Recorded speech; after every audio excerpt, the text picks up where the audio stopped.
Bendito sea el Señor.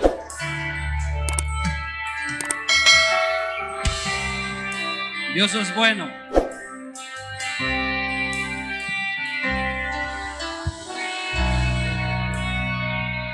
Aleluya. Bendito y alabado sea el Señor. Dios le bendiga, hermanos, hermanas. Esta mañana es una mañana muy especial. Tenemos la oportunidad de venir con toda libertad, con gozo, con alegría, con problemas y sin problemas, delante del Señor, sabiendo que Él puede obrar en nuestras vidas. Sea bienvenido cada uno de ustedes a la casa del Señor.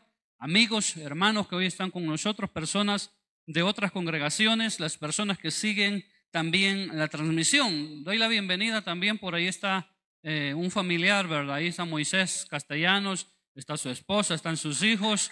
Les damos la más cordial bienvenida. Si hay alguien más entre nosotros, a lo mejor no nos han pasado su nota, pero qué bueno que esta mañana pueda acompañarnos. El libro de Romanos, el capítulo 8, el versículo 28. Cuando usted lo tenga, puede alabar al Señor con una expresión de gozo, de júbilo. Amén.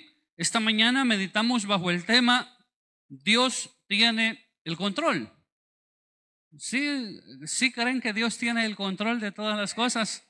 Si Él es experto en lo que hace, ha hecho el cielo, la tierra, el mundo, lo que en Él habitan y todo lo que no conocemos allá afuera de la atmósfera, entendemos que ha sido hecho también por el poder de su palabra. ¿Cómo no va a tener el control de nuestras vidas, de sus hijos y de lo que dice ese versículo, de aquellos que le amamos? ¿Lo tenemos?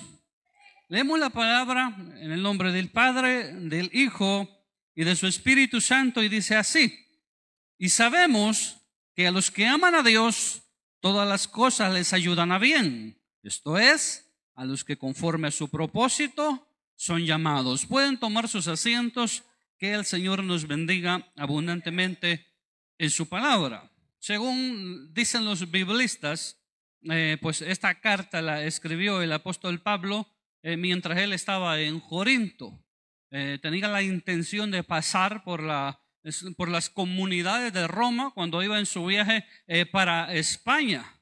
Y se dice pues que él no había fundado esas comunidades, pero sí tenía mucho interés en lo que estaba pasando en ellas. Fueron otras personas, y esto es la riqueza del evangelio, que por medio de aquellas cosas que Satanás pretendía destruir, como eran las persecuciones, hizo que el evangelio llegara a más lugares todavía, porque aquellas personas que eran desplazadas de sus hogares, de sus ciudades, ¿qué cree que era lo que hacían cuando llegaban a otros lugares? Comenzar a hablar del evangelio, de las buenas noticias de Jesucristo, el Mesías, el Hijo de Dios, el Salvador del mundo, y más personas creían. Y este es el contexto de la carta. Había, siempre lo digo, hermanos, en la iglesia primitiva, una pluralidad de personas en esas comunidades, de diferentes estratos sociales, económicos, culturales, educativos y muchos más. Y el apóstol Pablo trata de armonizar el mensaje del evangelio sobre todas esas comunidades. Ahora vamos al versículo. 3 cosas voy a decir y nos vamos después de que hagamos la evaluación bíblica. Y ya. Bueno, comienza el escritor diciendo, y sabemos. Sabemos tiene básicamente un par de sentidos, y luego vamos a dar algunas de esas 3 explicaciones que les estoy diciendo. Se refiere básicamente a ese sabemos. Hemos de entender que hay que leer todo el contexto desde el primer capítulo del libro de Romanos para venir viendo qué es lo que viene hablando el apóstol. Cuando él dice, y sabemos, está dando por entendido que él y los creyentes están conscientes de que esta afirmación que viene a continuación, o sea, es conocida por todos aquellos. ¿Qué es lo que viene a continuación? Esas cosas que nosotros citamos. Los que aman a Dios, todas las cosas les ayudan a bien. ¿Cuántas veces usted lo ha citado? Yo a veces voy a hacer algunas compras de la iglesia, algunos lugares, y me acompañan algunas personas de la iglesia. Y casualmente a veces cuando vamos llegando a esos lugares, de casualidad a veces encontramos un estacionamiento cerquita, fácil para cargar todo lo que vamos a cargar de esas compras. Y le digo a la persona que me acompaña, hey, mira, es que a los que ayudan a Dios, a los que aman a Dios, todas las cosas les ayudan a bien. ¿Verdad que cuando esas cosas pasan así, es bien bonito decirlo? Cuando usted lo llama el jefe a la oficina y en lugar de despedirlo le dice, mira, fulano, fulana, hemos visto tu desempeño, te vamos a dar un aumento, te vamos a aumentar $300. Hermano, ¿verdad que es bien fácil decir, no, hombre, es que los que aman a Dios, todas las cosas les ayudan a bien? Si mañana usted hace el negocio de su vida, ¿qué es lo que diría? Hombre, es que a los que aman a Dios, todas las cosas les ayudan a bien, ¿verdad? Si usted siente un dolor y va al médico y le hacen una cantidad de exámenes y el doctor le dice, todo está bien, vos tenés la salud de un cipote de 20 años.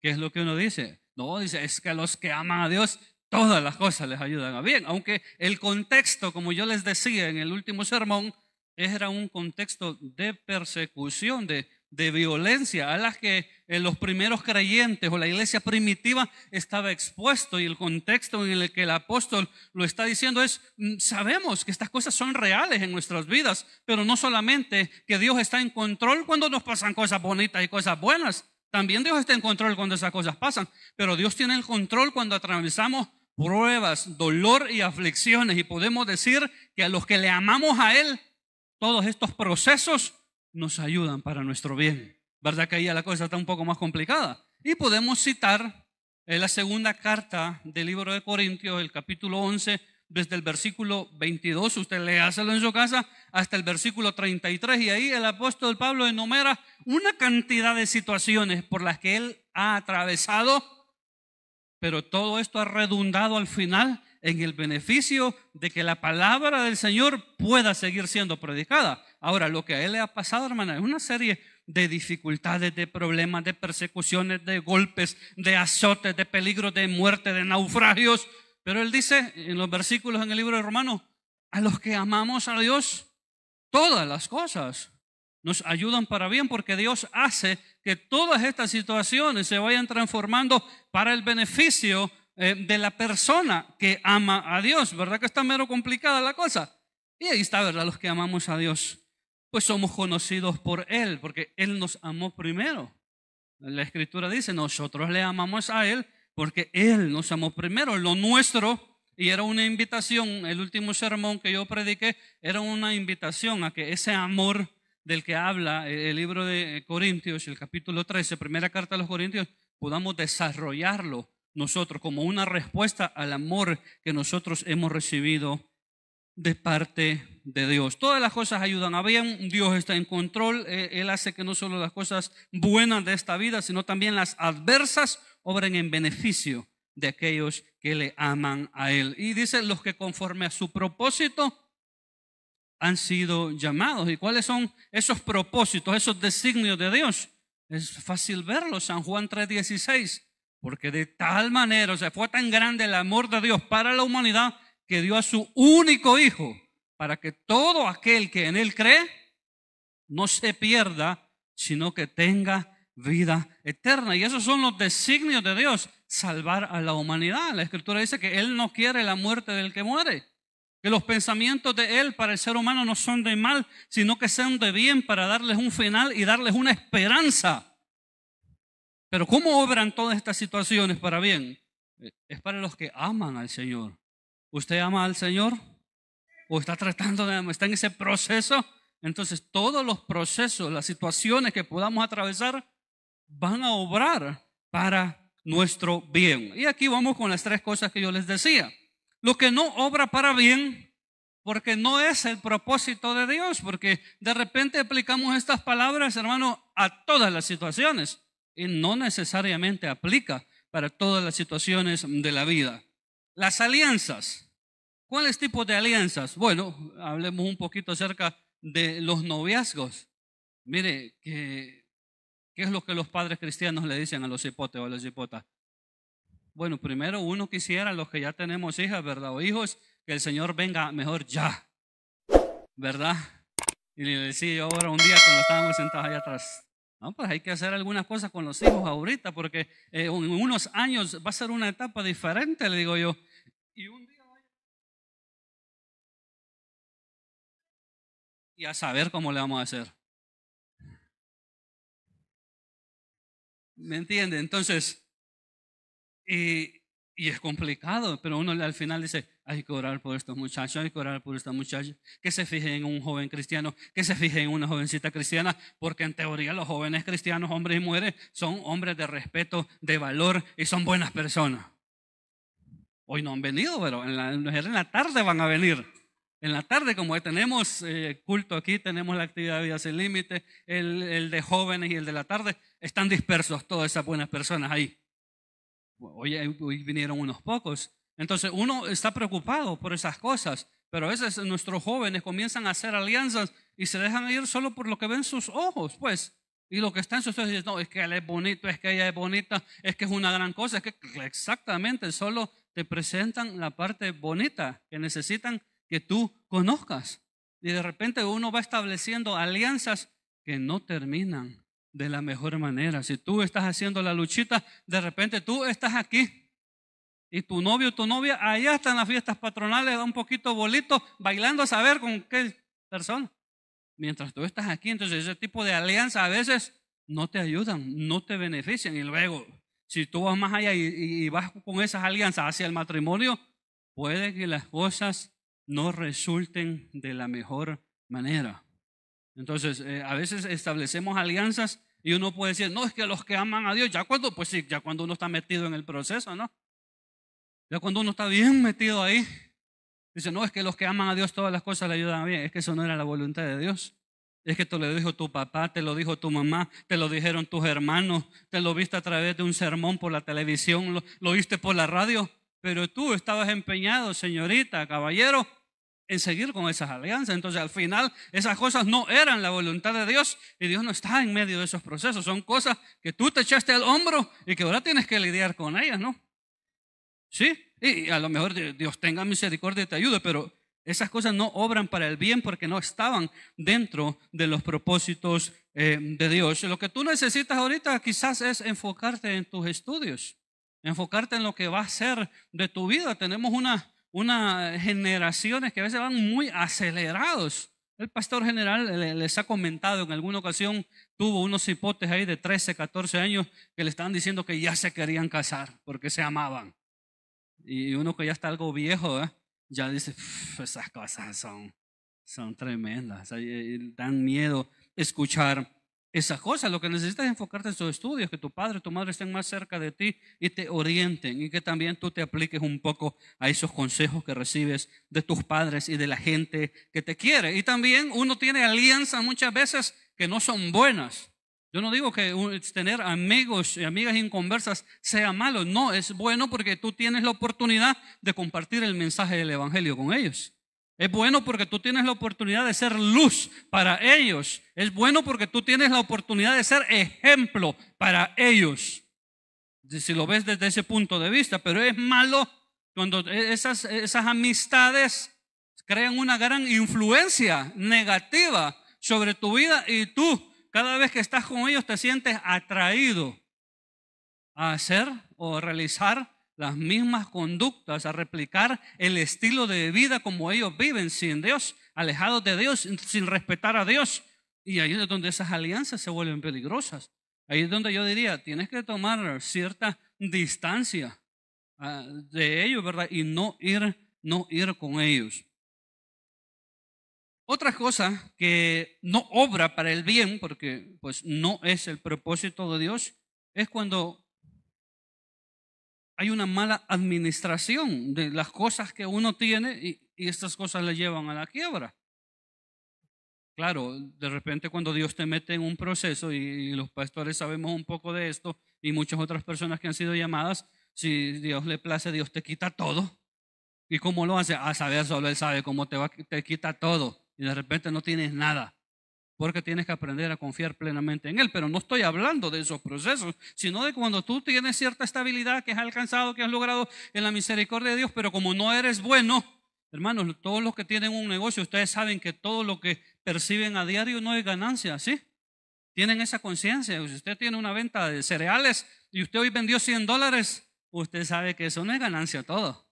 ¿O no sabía? Sino que cuando usted se pone a hacer cuenta, debo tanto del arroz, tanto del frijol, tanto de esto, tanto de lo otro. Yo trabajé en una distribuidora pequeña pero llegaban los fulanos, los vendedores, y le decían, mire, don fulano, le dejamos $80,000 de cornflake, le dejamos $40,000 de café listo. Ajá, y usted vende $100 y dice, bien contento, gana 100 y se va a gastar 120. Entonces las cosas no cuadran, porque uno se le olvida que tiene 20,000 de aquí, 50,000 de aquí, 100,000. Y los vendedores así son como que nada pasa. Y la medicina es así. Una bolsita le han dado así y pueden haber 1,000, 2,000, $5,000 ahí de medicina. Entonces no todo lo que entra es ganancia. Entonces uno puede ir a la quiebra porque pues uno está contento que todos los días se vende, gracias a Dios, pero uno es un mal administrador y gasta más de lo que en verdad está ganando. O si va ganando bien, uno comete el error. Y decía esto una de esas personas que son empresarias, pues que su negocio es generar mucho dinero. Dicen, el problema de nosotros, ¿verdad?, es que si nosotros resolvemos nuestra vida con $300 y el día de mañana ganamos 600, buscamos en qué endeudarnos para que ahora ya no resolvemos con 300, sino que ahora resolvemos con 600. Entonces estamos otra vez al límite. Y ustedes saben de qué estamos hablando, ¿no? Pero en la misericordia de Dios, usted le vuelven a dar otro aumento y ahora gana $800, pero ya resuelve con 600. Pero uno va a ver que qué más se enjarana comprado con Onis, con la Curazao, con lo que sea. No nos van a dar nada por esta propaganda. Y ya en un mes, en 2 meses ya no resuelve con 600, sino que ahora necesita los 800 y va así, y va así. Entonces, tarde o temprano uno de repente está en la quiebra. Ya les he dicho, usted se siente contento que le dan ese plastiquito, pero ese plastiquito no significa que le están regalando los productos cada vez que usted pasa el plástico ahí de la tarjeta de crédito, ¿eh? Y más que está contento porque le dieron una tarjeta de crédito de $5,000 el límite. Claro, si usted se los puede meter en un mes, en un día la tarjeta, pero dentro de un mes, cuando ese volado le hacen corte, usted tiene que ir a abonar. O sea, si no quiere comenzar a pagar intereses y eso funciona como el 50%, usted tiene que, si le metió $5,000, tiene que ir a abonar esos $5,000 de la tarjeta de crédito para llevar las cuentas cabales, las amistades largas con el banco. Aunque el banco no está interesado en eso. El banco está interesado en que ahí le aparece a usted, dice, cuota mínima de pago $20. Y uno dice $20 y comienza a abonarle $20. Se va a morir usted, su tío, su abuelito, su esposa, sus hijos, y ese volado va a quedar debiendo todavía. Entonces uno puede llegar ahí por un descuido, por una mala administración, y Dios no está en esos procesos obrando para el bien de nosotros. Porque esas cosas han sido decisión de nosotros, esas alianzas, esas malas administraciones que muchas veces hacemos de los recursos o de las bendiciones que Dios pone en nuestras manos. Entonces nosotros las mal administramos. Y pues eso nos puede llevar a la quiebra, a estar demasiado endeudados. También Dios no está en obra para bien cuando uno lo llaman a la oficina y le dicen, mira, ha habido un recorte de personal y como yo se los digo en broma, te vamos a tener que dejar que te vayas. Y a uno lo despiden porque uno ha sido un mal empleado, porque uno ha tenido un mal desempeño, porque uno ha sido poco disciplinado, poco responsable, porque pasa su supervisor, le dice una cosa, usted hace otra. Porque la hora de entrada es a las 8, usted todos los días entra a las 8:30 y le vale pues. Entonces tarde o temprano lo van a despedir y en esos procesos uno no puede decir, no, es que Dios está obrando, Dios está en control.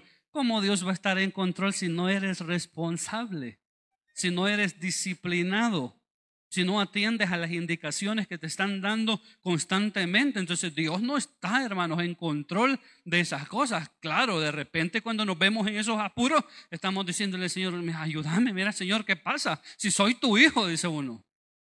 Sí, es cierto, pero del todo no estamos haciendo las cosas correctamente conforme a la voluntad del Señor, hermanos. Es que lo he dicho en alguna ocasión, ser cristiano demanda de nosotros la excelencia en todas las áreas de nuestra vida, aunque a nosotros se nos olvida. Pensamos que la excelencia solo es acá, solo es en el ámbito de la iglesia y todo lo que refiere a la iglesia. pero hay que apostarle a la excelencia, a la perfección en todas las áreas de nuestra vida para poder ser luz a las demás personas. Otra situación, la segunda, en la que no obra para bien, es aquellas cosas que vienen con la edad, con la genética y porque no cuidamos de nosotros mismos. Con la edad, ustedes saben que con el paso del tiempo, hermanos, este cuerpo no se va poniendo mejor, así como dicen que el vino, si usted lo guarda bajo unas condiciones ahí que lo preserva, se va poniendo mejor. Y hay vinos que una copita de vino cuesta $1,000, $2,000,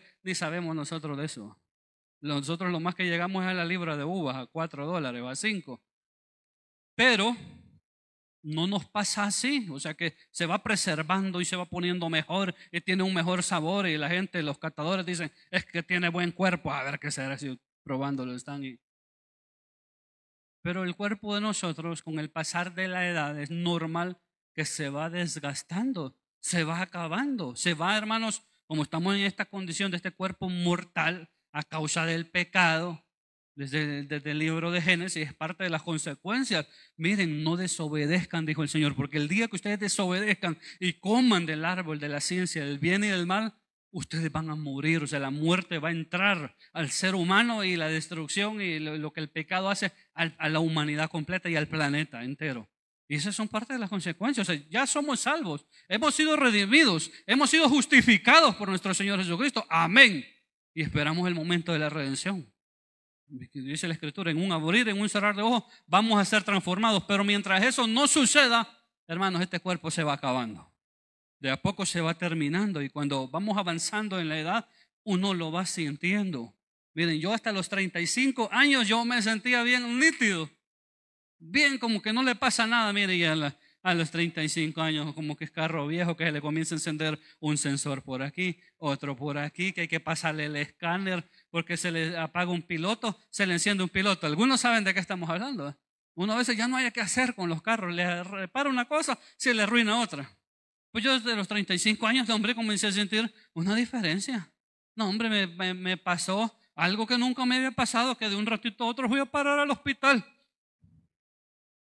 Y ya de ahí, desde esa vez que fui a parar al hospital, comenzó una secuencia como de 6 meses. Miren, lo único bueno que pasó hoy es que perdí como 25 libras, que ya las recuperé de más, de nuevo.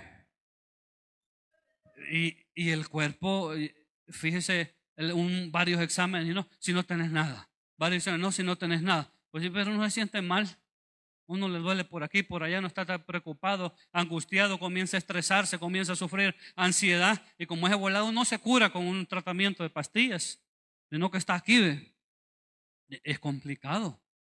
Entonces el cuerpo se va desgastando de a poco. En la medida que va avanzando, le da hay menos fuerza. Los músculos van perdiendo su fuerza. Uno va perdiendo su vitalidad. O sea, la vida, hermano, se comienza a ir de a poquito. Uno en la vida va así. Y llega a una edad donde avanza un poquito en una línea horizontal y luego comienza a decaer. De nuevo, eso es normal. Entonces, ¿y qué es lo que viene con uno va entrando en la edad? Se desgasta el cuerpo, se debilita y algunas enfermedades son normales que vengan, hermanos, con la edad. Es algo normal que comienza a pasar en el cuerpo. Claro, podríamos hablar de que uno puede prolongar algunas de estas cosas si uno se cuida o trata de cuidarse de alguna manera un poco mejor. Otras cosas en las que no obran para bien, hermanos, son la genética, el ADN. Cada uno de nuestros cuerpos está diseñado de una manera tan bonita, tan perfecta de parte de Dios, y nosotros tenemos en nuestro rasgo físico, en nuestra forma de ser, mucho del papá, de la mamá, rasgos de un tío, de un abuelo, de un ancestro para atrás. Cómo hacíamos las cosas, cómo las dice, cómo uno mueve las manos, el color de ojos. Hasta esto está programado. Mire, yo tenía el pelo que me comenzaba a ser blanco desde que tenía como 16 años. Entonces, todo esto está programado ahí. Y también está programado algunas enfermedades que han sido heredadas por la genética que hemos heredado de nuestros ancestros, que van a aparecer ahí, tarde o temprano van a aparecer en nuestro cuerpo. Algunas enfermedades que ya vienen ahí. como parte del paquete. Claro, podríamos decir, bueno, todo esto es consecuencia del pecado, porque en el diseño original de Dios las cosas no eran así, pero ya estamos metidos en esto, hermano. Entonces, de cierta forma es normal, aunque Dios tiene el poder, hermanos, para hacer que todas esas herencias genéticas también sean rotas. Porque uno puede decir, no, hombre, si es que yo en mi familia solo familiares malos tenía.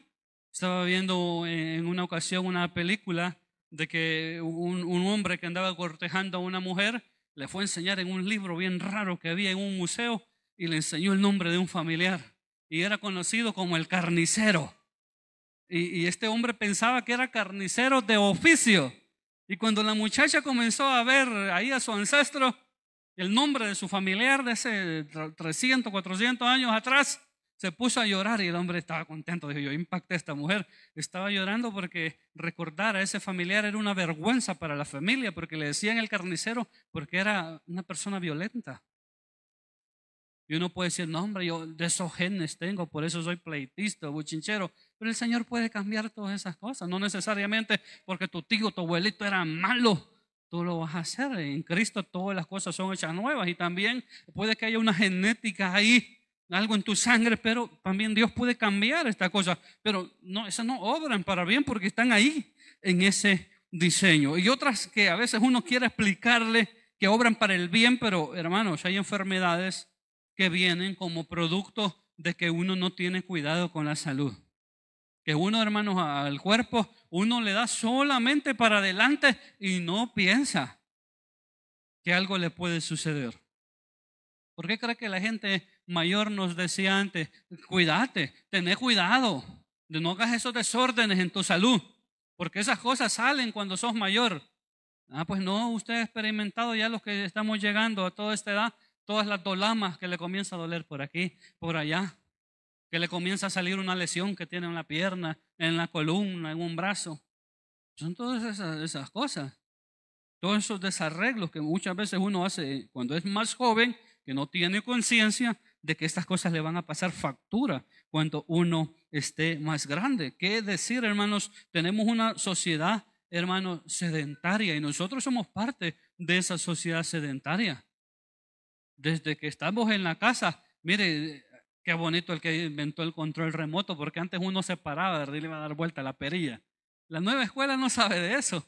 Ya solo el control conocieron, ¿verdad? Y no todo hace uno, ¿verdad? Ni se levanta. Hermano, bueno, ya está de moda aquí también. Si usted no quiere salir de la casa, la comida se la llevan a la casa. Usted pide ahí por las aplicaciones, ahí le llega la comida a su casa. Mire, yo uso el vehículo de la iglesia porque casi todo lo que hago está relacionado con la iglesia. Todo hago casi en el vehículo de la iglesia. Lo que no hago en el vehículo de la iglesia, lo hago en la motocicleta de la iglesia. Lo que no hago en la motocicleta de la iglesia, lo hago en mi motocicleta. Y lo que no hago en mi motocicleta, llamo a un Uber para que me lleve. ¿Qué estoy diciendo? Una sociedad muy sedentaria. Hermano, no cuidamos de nuestra salud. No cuidamos, no nos ejercitamos, no tenemos ningún mínimo cuidado. Usted ve a nuestros hijos ya no salen a jugar. Nosotros jugamos mica oso, un montón de tonteras que jugáramos, que uno corría, a veces se peleaba, a veces se alegraba. Trompo, capirucho, mire, todos volados dejaron de ser, porque todos nuestros hijos ahora lo que hacen, están frente a un aparato electrónico y no realizan. Dios bendiga a todos aquellos que tienen cuidado, que van luchando contra corriente, que llevan a sus hijos a que aprendan karate, llevan a sus hijos a que aprendan fútbol, béisbol, básquetbol. Esas cosas son buenas, que nuestros hijos tengan actividades físicas, y nosotros deberíamos de tenerlas también, porque si no, más temprano que tarde vamos a estar nosotros metidos ahí, padeciendo alguna enfermedad que no es el propósito de Dios, sino que es consecuencia de que nosotros no hemos tenido cuidado de nuestra salud. Y hasta cierto punto no vemos esa idea que nos lanza el escritor cuando dice, nosotros somos templo y morada del Espíritu de Dios y deberíamos de tener cuidado del interior y del exterior, que es esta habitación de Dios. Queremos hacer algo, hermanos, hasta que padecemos la enfermedad. Hasta que nos dice, usted tiene esto, usted tiene esto, usted tiene esto. Hermanos, y uno le dan un surrimero de pastillas que tiene que tomar 3 cada tiempo. Yo no digo que eso está malo. Sí, pero a veces quizás pudimos haber evitado alguna de esas cosas. Mire, yo me puse a apoyarme el oído con una pinza toda vieja y me pellizqué aquí la orilla. Y en los días andaba inflamado esto de aquí, mire.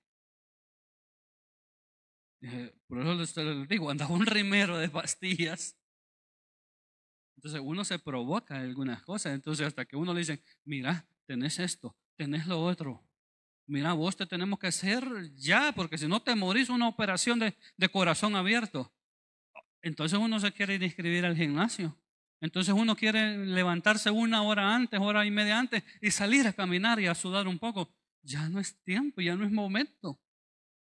Entonces, claro, cuando uno está a tiempo es mejor prevenir todas estas cosas, cambiar ciertos hábitos que uno hace diferente en la vida, en la alimentación, para tener cierto cuidado y no querer después aplicarlo. No, es que los que ayudan a Dios, a los que aman a Dios, todas las cosas les ayudan para su bien. Ahora, hablemos, estamos finalizando, de lo que en verdad es el propósito de Dios que obra para nuestro bien. Ya hablamos de dos situaciones que a lo mejor no obran para nuestro bien, sino que somos a veces responsables de esas situaciones. Libro de Daniel, capítulo 3, todo el capítulo, usted léaselo. Mire, ya a estas alturas Dios había engrandecido a Ananías, a Misael y a Azarías, a los tres hebreos. También a Daniel, que le había dado una capacidad de una interpretación de sueños, la capacidad para dar consejos al emperador.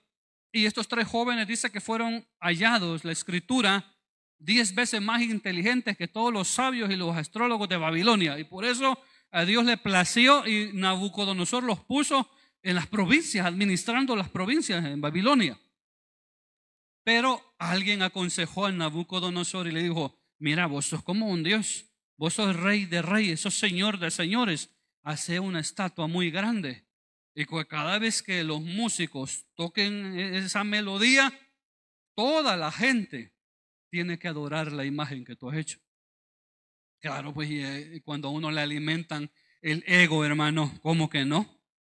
Él hace exactamente eso, hace la estatua, trae todos los músicos y trajo a la crema y la nata de Babilonia en un primer momento, a los sátrapas, a todos los políticos importantes de Babilonia y le dijo, vaya, miren, cuando la música comience a sonar, dijo la persona que hablaba en nombre del emperador de Nabucodonosor, ustedes tienen que arrodillarse delante de la imagen. Claro, ¿quién no lo iba a hacer? Si era so pena de muerte el que no lo hiciera, porque era ya el emperador Nabucodonosor, era una deidad en el imperio. Y alguien, como siempre digo yo, hay un metido, le fue a decir a Nabucodonosor, claro, esto tiene un trasfondo, porque le dice, mira, ahí hay unos judíos, como que siempre tenían algo en contra de la nación que es el pueblo de Dios, que ha sido el pueblo de Dios. Mira, ahí hay unos judíos que no te están haciendo ningún bien a vos. Lejos de hacerte un bien, van a ser un mal ejemplo para otras personas, porque ellos no adoran la imagen que tú has hecho. Esto molestó a Nabucodonosor y los mandó a traer. Y les dijo, bueno, es cierto lo que ustedes están haciendo. Les voy a dar una última oportunidad. A estas alturas Nabucodonosor estaba molesto. Voy a hacer que la música suene, dijo. Y cuando la música suene, ustedes van a tener la oportunidad de arrodillarse delante de mi imagen. Y si no lo hacen, dice, la pena es que van a ser quemados en el horno de fuego. Claro, hermano, esto tiene un trasfondo y Satanás y el mundo día a día quieren que tú te arrodilles delante de él. La escritura dice que Satanás es el príncipe de este mundo. No era solo el momento en que ellos tres se iban a adorar, sino que ellos estaban, si se arrodillaban, estaban adorando, estaban aceptando a otro Dios que no era nuestro único Dios. Y juntamente con esas cosas estaban aceptando todo lo que venía con la cultura babilónica. Pero ¿cuál fue la respuesta de ellos? Porque eso es lo que yo quiero resaltar, que en esos momentos las cosas están obrando para bien de ellos y del beneficio de que el nombre de Dios sea conocido por todas partes. Por eso tú tienes que aguantar en medio de esta sociedad corrupta. Por eso tú tienes que resistir en medio de este mundo malo. Porque resistiendo, hermanos, tu vida, tu testimonio, tu forma de ser, como tú te desempeñas, glorifica a Dios. Y otras personas conocen que hay un Dios vivo que hay un Dios real, que hay un Dios verdadero.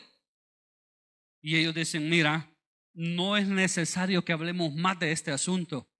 No nos vamos a arrodillar delante de tu imagen. Al Dios al que nosotros le servimos puede librarnos del horno y puede librarnos de tu mano, porque claro, este Nabucodonosor, hermanos, ostentaba ese título, Rey de Reyes, Señor de Señores. ¿Quién le iba a decir algo? Pero ellos tienen la osadía de decirle, Dios, el Dios al que nosotros servimos, nos puede librar del horno y de tu mano. Y si no lo hiciera, de todas maneras dicen, no vamos a adorar a tu imagen. De esa gente necesita Dios en estos tiempos, gente que no se doblegue por quedar bien con esta sociedad. El apóstol Pablo lo dice de esa manera, ¿verdad, hermano? Yo no puedo quedar bien con los hombres, sino que tengo que quedar bien con Dios. Amén.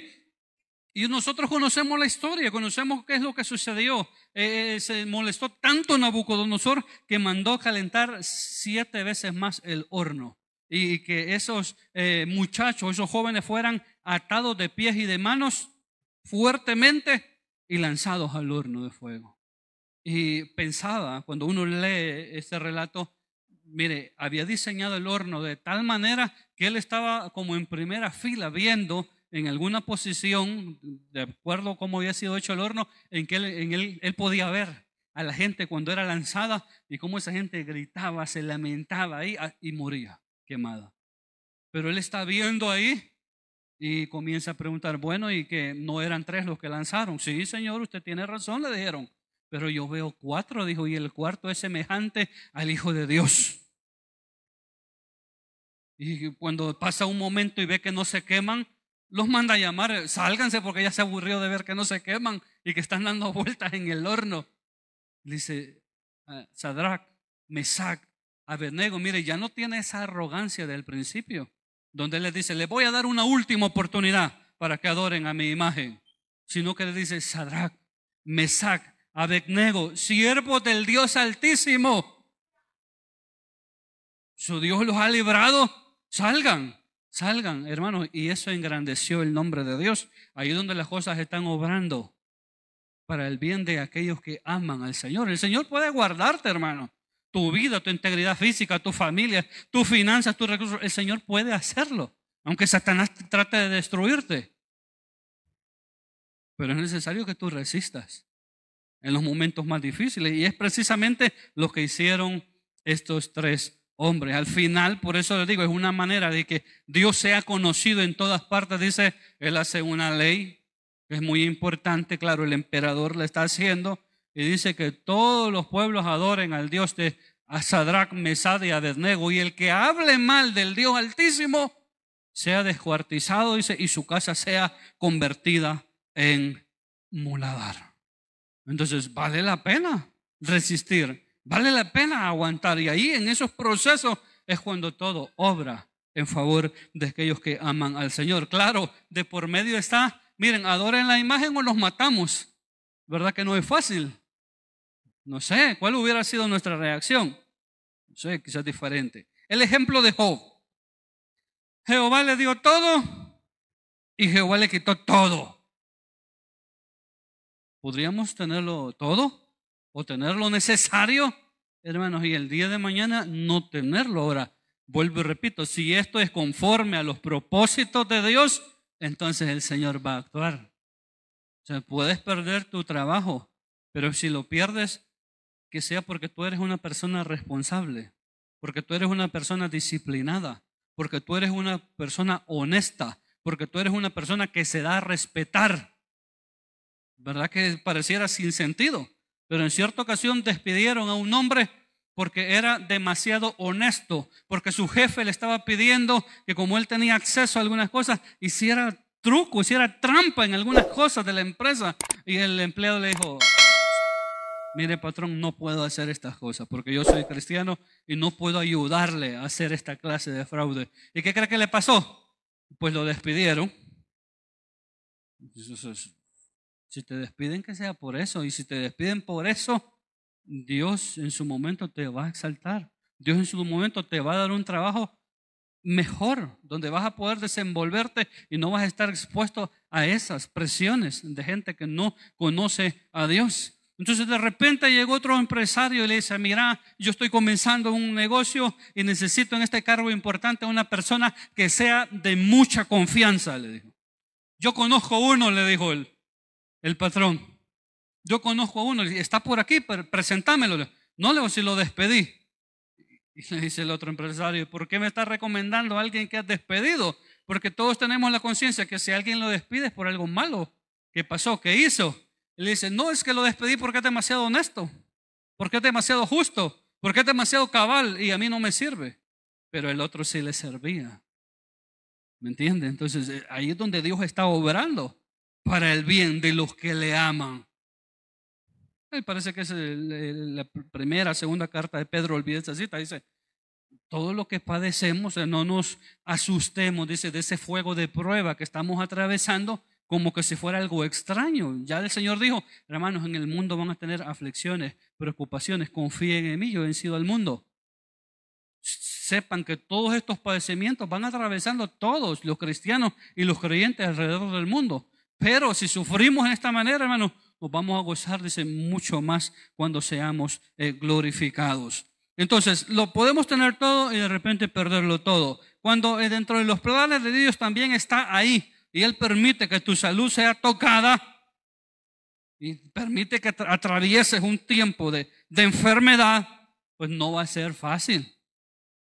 Es complicado, a ninguno de nosotros nos gusta ir al médico, ni mucho menos estar hospitalizado, pero de repente uno tiene que atravesar por esas cosas, uno tiene que pasar por ahí, pero si esto está dentro de los planes del Señor, solo resiste, solo sé paciente, solo espera el momento en el que el Señor va a actuar y tarde o temprano Él va a traer una respuesta para tu vida. Todo ese tiempo de prueba, Job se mantuvo creyendo. Dice que en todo lo que atravesó no le atribuyó ningún despropósito al Señor. Oiga, qué tremendo. Todo lo que pasó, ustedes saben, Job, perdimos esto, Job, murió toda tu familia. Solo rasgó sus vestiduras, pero dice que nunca le atribuyó a Dios ningún despropósito en todo lo que estaba atravesando. Si Dios permite estas cosas, en el momento oportuno también las va a restaurar todas y Él tiene la capacidad de darte mejores. Primera carta de Corintios, capítulo 10, versículo 13. Ustedes no han pasado, dice la Escritura, por ninguna prueba que no sea humanamente soportable. Claro, hermanos, la medida de la prueba que cada uno de nosotros atravesamos es diferente, o sea, no es la misma medida para todos, pero sí dice la Escritura que está dentro de nuestras capacidades. O sea que lo que tú estás atravesando y lo que yo estamos atravesando, Dios es tan bueno que dice, es que lo que te he dado es exactamente con lo que vos podés. Aunque humanamente nosotros muchas veces sentimos que no podemos más, pero Dios no miente, Dios no se equivoca. Ustedes no han pasado, dice, por ninguna prueba que no sea humanamente soportable. Y pueden ustedes confiar en Dios, que no los dejará sufrir pruebas más duras de lo que pueden soportar. Por el contrario, cuando llegue la prueba, Dios les dará también la manera de salir de ella para que puedan soportarla. Amén. Dios es bueno, hermanos, pero es ahí donde las cosas están obrando para el bien de los que aman al Señor. Y finalizamos y hablamos de la vida de José, del soñador. Es un joven, tiene unos 17 años, tiene un par de sueños donde ve que su padre, su madre y sus hermanos se arrodillan delante de él. Y sus hermanos comienzan a decir, este está loco.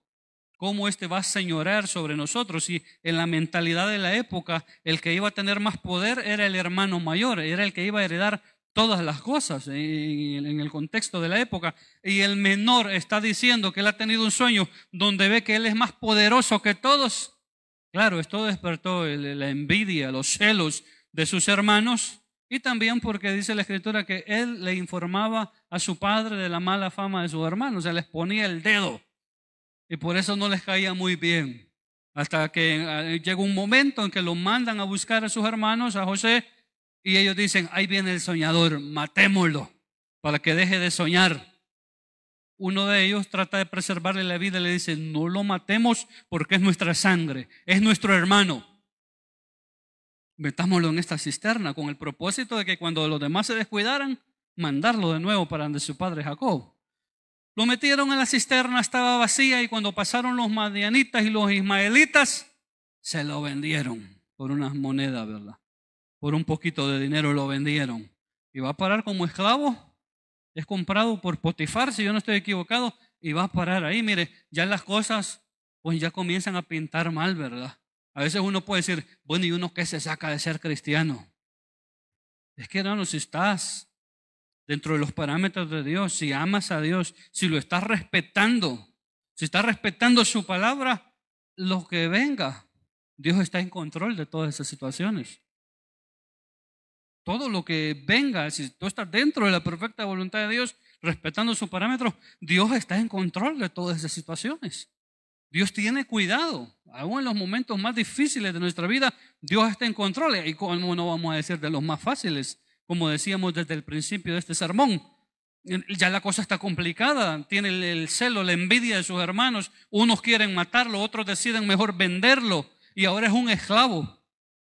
Y allá como esclavo pues está a cargo de administrar toda una casa y los recursos de Potifar, y luego es acusado de un intento de violación y su vida peligra y puede ser muerto y va a parar, hermanos, a la cárcel. Si uno es que es complicado. No era momento para que José dijera, bueno, esto de ser el elegido del Señor está tremendo. Dice un sticker por ahí que Dios le envía esas pruebas a sus mejores guerreros, ¿verdad? Y sale una persona llorando y dice, Señor, ya no quiero ser de tus mejores guerreros. Dice, pues ya no aguanta todo lo que le viene.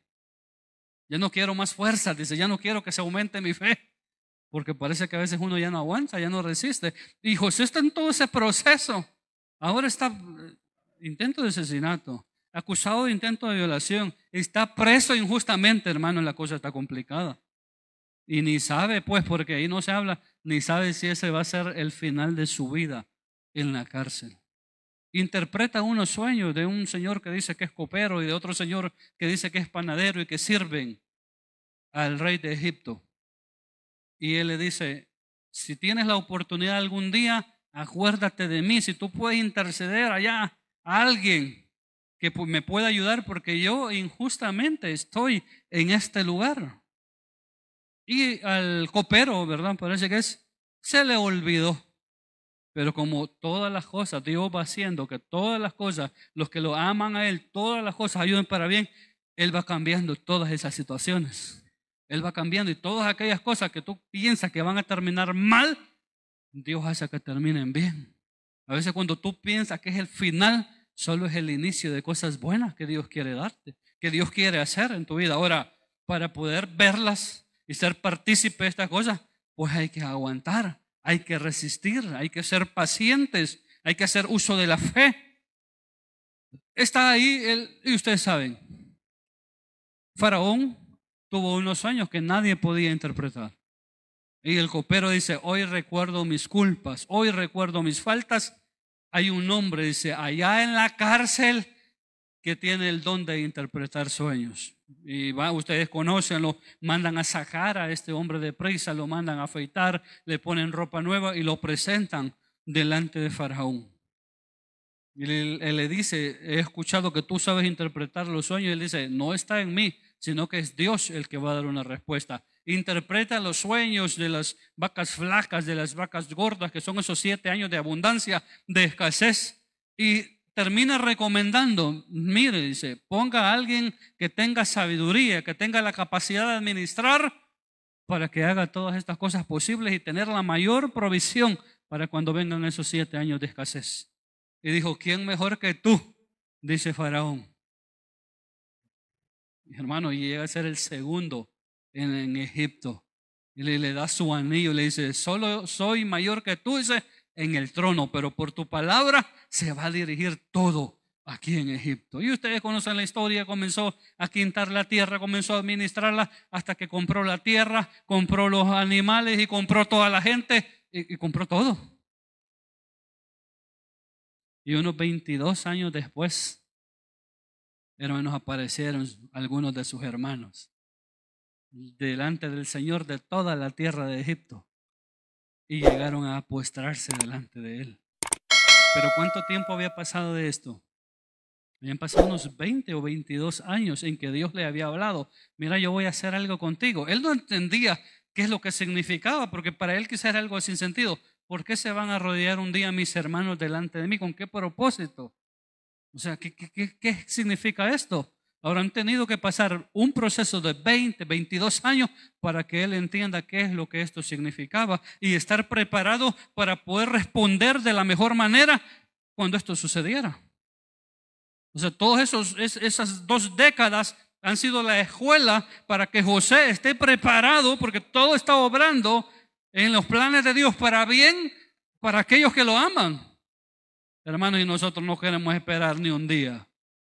No, nosotros una semana: Señor, ¿y qué te pasa? ¿Por qué te haces esperar?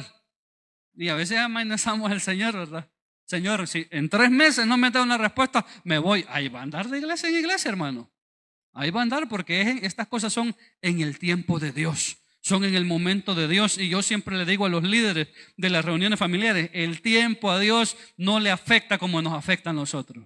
La Escritura dice que para Él un día son como 1000 años y 1000 años como un día. Les conté en alguna ocasión que una hermana tuvo un sueño, una visión. Yo era un niño y medio recuerdo eso, que había un reloj muy grande y en ese reloj faltaban 5 para las 12. ¿Y cuánto ha pasado de eso, hermano? Ya pasaron más de 2 décadas, casi 3 décadas de eso. ¿Y usted qué cree que significaba eso en el tiempo de Dios? Si faltaban 5 para las 12, que faltaba poquito tiempo para su venida. Pero el tiempo de Dios funciona diferente. Ya pasaron 30 años y uno dice: no sé, 5 minutos le hacían falta, pero mire esos 5 minutos cómo van. Ya pasaron 30 años y le hacían falta 5 minutos a ese reloj. Es tremendo, ¿no? Es complicado. Por eso las cosas son en el tiempo de Dios. Por eso hay que hacer uso de la fe, de la paciencia, de la perseverancia, de la constancia en este camino al que el Señor nos ha llamado. Y un día, mientras José estaba ahí, como el Señor de la tierra de Egipto, llegaron sus hermanos a arrodillarse. Y ustedes conocen el proceso. Ellos quieren comprar. Él lo reconoció, ellos no. Y él comienza a tratar de ver qué es lo que hay en el corazón de ellos. Y ustedes saben, les devuelve el dinero. Ellos se van a dar cuenta: ya, y nos han devuelto el dinero, esto va a ser problemático. Y comienzan ellos a acordarse del mal que le han hecho a su hermano, porque ellos andan cargando con la culpa en sus corazones todos estos años del mal que le hicieron, de la injusticia que le hicieron a su hermano menor. Y ellos comienzan a decir: mira, todas estas cosas nos están pasando porque tratamos mal a nuestro hermano. Pero al final de todas estas cosas, ya cuando él ha mandado llamar a Benjamín, tiene a todos sus hermanos, cuando él ya no soporta más, él hace que salgan todos sus sirvientes, todos sus servidores, y se queda solo con sus hermanos para darse a conocer a sus hermanos. Y dice que comenzó a llorar y comenzó a gritar y a decirles: yo soy José, su hermano, ¿vive aún mi padre? Y mire, ellos estaban tan atónitos que no podían contestarle, dice la Escritura. Léase, parece que es el capítulo, yo lo tenía por acá, es el capítulo 45 del libro de Génesis. Pero al final, ¿qué es lo que dice José? Porque esto es lo que me importa recalcar: cuando a los que aman a Dios, todas las cosas ayudan para su bien. Y ahí podemos ver lo que Dios hace en medio de todos estos procesos. Por eso las pruebas muchas veces nos ayudan a desarrollar nuestra fe, a desarrollar nuestra confianza en Dios, nuestra perseverancia y muchas cosas. Claro, no los entendemos. No lo entendemos cuando estamos metidos en el proceso. Cuando Él se da a descubrir a sus hermanos, dice: no les pese haberme hecho esto, hermanos. Y eso no es amor y eso no es perdón al más alto nivel. Hermanos, si nosotros a veces no disculpamos a nuestro hermano que se tomó la Coca-Cola de nosotros que habíamos dejado ahí en la refri, y lo mataron, estuvo preso, lo acusaron de una cosa de otra, y él dice, y pasó 20, 22 años, y les dice: no les pese haberme hecho eso a ustedes, a mí, porque no fueron ustedes.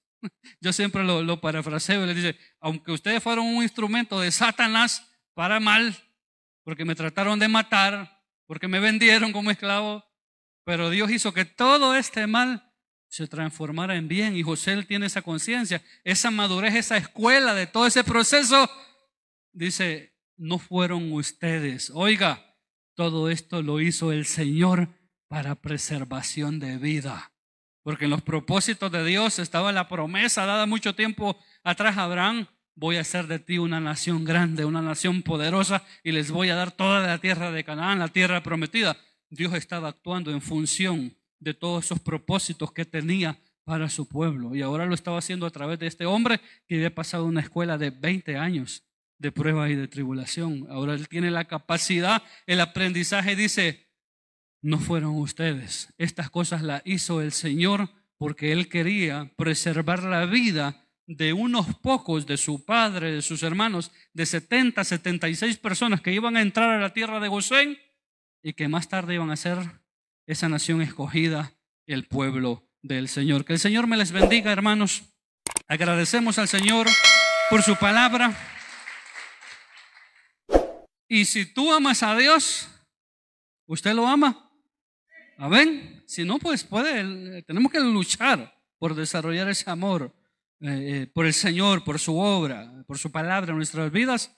Si lo amamos, entonces Él hace que todas esas situaciones obren en favor de sus hijos y de sus hijas. Esta mañana, si hay personas entre nosotros que no tienen al Señor en su corazón, hermanos, ese es el primer paso para gozar de los beneficios y de todas estas promesas que nosotros hemos estado hablando. Usted puede entregar esta mañana su corazón al Señor. Ese es el primer paso para que comience a ser parte del pueblo de Dios. O si usted se ha estado alejado este tiempo atrás, este es el momento en que usted puede reconciliarse, ¿verdad? Y orientarse de nuevo en ese camino al que el Señor le ha llamado. Si no hay personas, vamos ya a los anuncios. Hoy es día domingo.